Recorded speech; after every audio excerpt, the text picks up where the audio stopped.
안녕하세요 여러분, 국내파들의 글로벌 커리어 개발 커뮤니티 어플라이 유현실입니다. 이번 에피소드에서는 제가 C님으로부터 받은 질문을 공유하고 여기에 대해서 이야기해 보도록 할게요. 안녕하세요. 저는 올해 2월 대학을 졸업하고 해외 인턴을 준비하는 취업 준비생입니다. 해외 취업을 찾아보니 에이전시에 돈을 지불하고 월 200 정도를 받아 인턴으로 가는 방법이 있더라고요. 에이전시 상담을 많이 가봤는데 혼자 비자 준비하고 해외 취업하는 방법은 굉장히 복잡하고 어렵다고 말씀하시더라고요. 막상 혼자 준비해볼까 하는 생각을 하다가도 미국 기업에 대한 정보도 별로 없다 보니 어떤 회사가 괜찮은 회사인지 찾아보기도 어려운 것 같아요. 연실님의 글들을 읽어보니 에이전시를 통해 가는 것이 옳은 것일까 하는 생각이 들어서 연락드렸습니다. 신뢰가 안 된다면 경력이 없는 신입도 해외 취업이 해볼 만한지 여쭤보고 싶습니다. 우선 어플라이에 오셔가지고 뉴스레터를 구독해 보신 분들이라면 제가 이런 해외 취업 에이전시 또는 해외 인턴 에이전시를 통해서 나가는 방법에 대해서 얼마나 경계적인 시각을 가지고 있는지 모두들 아실 거예요. 그리고 당연히 에이전시 입장에서는 혼자서 비자를 준비하고 취업을 준비하는 건 힘들다고 말할 수밖에 없어요. 왜냐하면은 그렇게 말을 해야지 자신들이 제공하는 서비스를 이용하라고 설득하기 쉬우니까요. 그쵸? 근데 여기서 중요한 거는 뭐냐면 아까 전에 그런 말씀 하셨잖아요. 지금 미국 기업에 대한 정보가 없기 때문에 어떤 회사가 괜찮은지도 몰라서 이런 곳에 의지하게 됐다라고 하셨는데, 그러면 이쪽에서 알려주는 이런 에이전시에서 알려주는 기업은 괜찮은 회사 또는 나한테 맞는 회사라고 어떻게 전적으로 믿으시나요? 그쵸?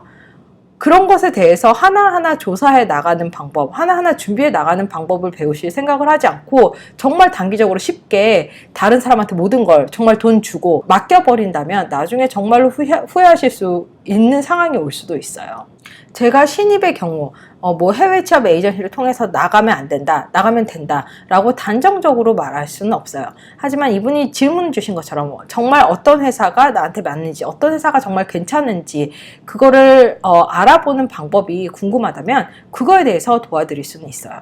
그렇기 때문에 이번 에피소드에서는 나에게 맞는 회사, 정말 괜찮은 회사를 찾아가는 방법에 대해서 다루도록 하겠습니다.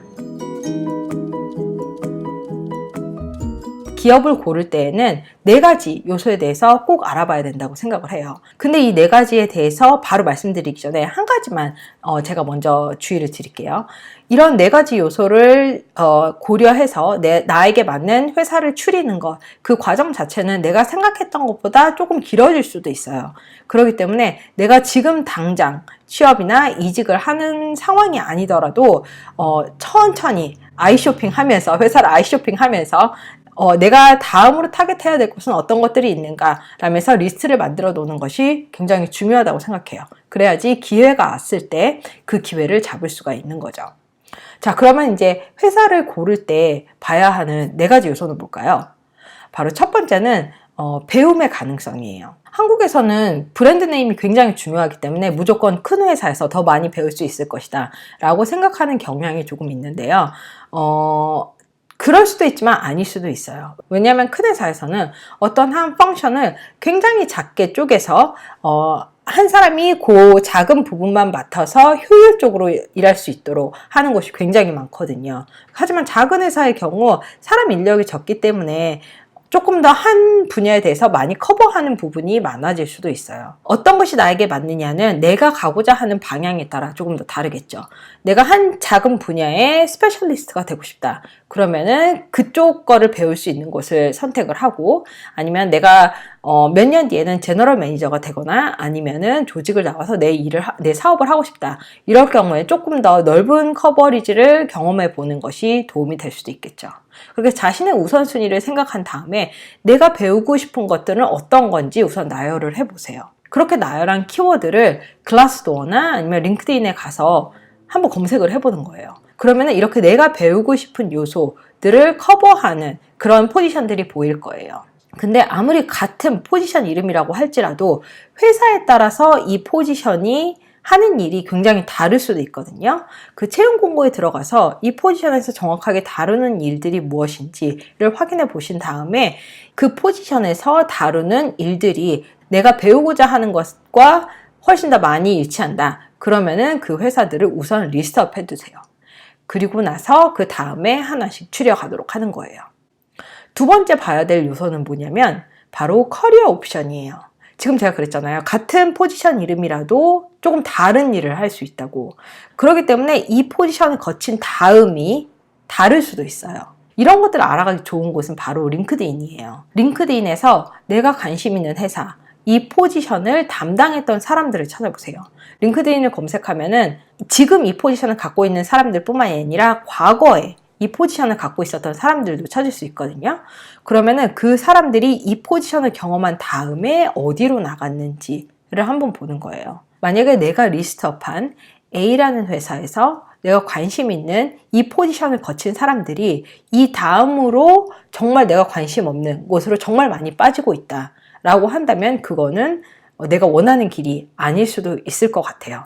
하지만 내가 관심 있는 회사, 리스트업한 회사 중에서 이 포지션을 거친 사람들이 내가 원하는 방향으로 많이 나가고 있다면은 그 회사의 그 포지션은 내가 원하는 방향으로 나를 데려다 줄 수 있는 가능성이 조금은 높을 거예요. 그렇기 때문에 그런 회사들을 따로 추려주세요. 세 번째로 중요한 요소는 뭐냐면 바로 시장에서 이 회사의 위치예요. 사실 경쟁에서 우위를 선점하기 힘든 제품이나 서비스를 밀고 있는 회사는 그렇게 성장 가능성이 높지가 않아요. 이 말은 뭐냐면 나도 이 회사에 들어가면은 성장할 수 있는 가능성이 한정돼 있을 수도 있다는 말이에요. 그렇기 때문에 내가 정말로 성장을 하고 있는 회사, 정말로 뜨고 있는 회사에 가고 싶다면은 이 회사에서 팔고 있는 제품과 서비스가 시장에서 어떤 반응을 얻고 있나를 보는 게 굉장히 중요해요. 요즘은 옛날하고 다르게 이 회사에서 일하고 있지 않아도 이런 것을 쉽게 구할 수 있어요. 그런 것을 구할 수 있는 곳이 바로 소셜미디어예요. 그 회사의 링크드인, 페이스북, 트위터, 그 다음에 유튜브 채널을 한번 가보세요. 거기에서 가셔서 그 사람들이 댓글 달아놓은 것을 한번 봐보세요. 어떤 특정 서비스나 제품군에 대해서 여러 가지 댓글이 있을 거예요. 근데 그런 댓글들이 예전에 달린 그런 댓글들로 인해서 회사가 좋은 방향으로 개선되고 있거나 새로운 것을 자꾸 해내고 있다면 그거는 좋은 신호겠죠. 하지만 정말 100이면 100 댓글이 다 욕으로 돼 있고 그리고 거기에 대해서 전혀 발전된 방향이 없다면은 그거는 좋은 시그널이 아니에요. 그쵸? 그 부분도 한번 봐주시는 게 굉장히 중요해요. 마지막으로 드리고 싶은 건 뭐냐면 바로 그 회사 컬처예요. 사실 근데 회사 컬처는 들어가기 전에는 속속들이 아는 데에는 조금 한계가 있어요. 밖에서 생각하기에 좀 괜찮다 싶었던 회사더라도 정말 막상 들어가면은 정말 아닐 수도 있는 거고 아니면은 밖에서 보기에는 뭐 그냥 별로 특별한 거 없어 보이는데 라고 생각을 하더라도 막상 들어가 보면 정말 괜찮은 회사가 있을 수도 있거든요. 그렇기 때문에 이 회사 문화를 엿볼 수 있는 기회에 대해서 최대한 노출하는 것이 굉장히 중요하긴 해요. 이런 것을 잘 볼 수 있는 사이트 중에 하나는 바로 글라스도어인데요. 글라스도어는 사실 미국 사이트이기 때문에 정말 뭐 유럽 작은 회사 그런 회사들은 못 찾을 수도 있어요. 그래도 이제 외국에 오피스가 몇 개 있거나 그런 중견기업 이상 정도 되면은 정말로 웬만하면 다 찾을 수 있으니까 한번 봐보세요. 그러면은 그 회사에서 일했던 사람 아니면은 그 회사랑 인터뷰 봤던 사람들의 리뷰를 보실 수 있을 거예요. 그 리뷰를 정말 하나부터 끝까지 다 읽어보시기 바랄게요. 그러면은 정말 별게 다 있어요. 내가 이 사람하고 인터뷰를 봤는데 이 사람이 이런 식으로 얘기를 하더라. 나는 회사에 대해서 이런 거를 느꼈다. 라는 그런 필터되지 않은 정보를 많이 얻으실 수 있거든요. 그렇기 때문에 정말 관심 있는 곳이라면 한번 이렇게 다른 사람들이 평판을 어떻게 하는지에 대해서도 확인해 보시기 바랄게요. 이렇게 회사에 대해서 조사하는 방법은 제가 사실 이전에 블로그 포스트로 쓴 적도 있었거든요. 입사하기 전 꼭 조사해야 할 5가지라는 블로그 포스트를 적었었는데요. 이 밑에다가 링크를 걸어둘 테니까 관심 있으신 분들은 한번 확인해 보시기 바랄게요. 이렇게 기본적인 기업 정보를 찾는 방법 이외에 만약에 내가 관심 있는 업계의 다양한 선두주자를 찾고 싶다. 아니면은 그 선두주자들의 복리후생, 연봉 정보, 그리고 뭐 채용 계획 등을 알고 싶다 하는 분들은 이런 자세한 리서치하는 방법들을 해외 취업 전략 마스터 클래스에서 다루고 있어요. 그렇기 때문에 아래 링크를 통해서 관심 있으신 분들은 한번 확인해 보시기 바라겠습니다. 그리고 나만의 기업을 조사하는 방법이 있다. 그리고 많은 사람들과 공유하고 싶다 하시는 분들은 아래 댓글을 통해서 많은 분들과 공유해 주시기 바라겠습니다. 자, 그럼 다음 에피소드에서 또 뵐게요. 안녕히 계세요.